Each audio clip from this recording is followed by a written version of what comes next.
Have you ever heard of a guy named Michael Pollan?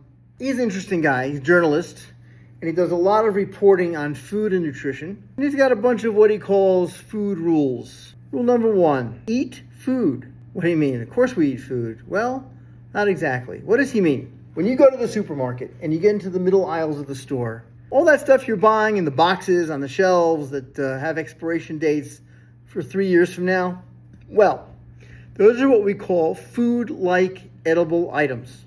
Real food is something that couldn't survive more than a few days on a shelf. Eventually it rots. So basically, the more processed your food is, the more you don't want to eat it. But it's rule number 2 that we really need to concentrate on the most. 3 words. Eat mostly plants. If something comes from a plant, eat it. If it's made in a plant, don't.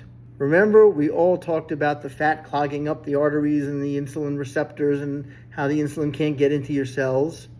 Well, what foods have a lot of fat, and especially saturated fat? That is food made from animals, meaning meat, chicken, fish, eggs, dairy. Not only do they have fat, they don't have fiber, which is essential.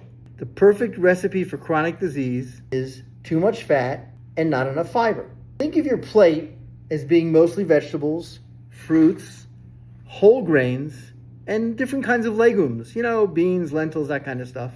And then think of your animal proteins as just being a small side dish, and you don't even have to have it every day. Just little small portions, the opposite of how most people eat today. I have seen with my own eyes diabetics get a lot better.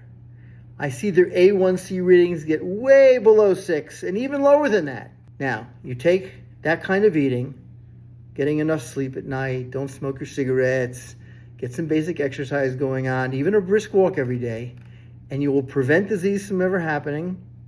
And not only that, if you have it, watch it slowly reverse.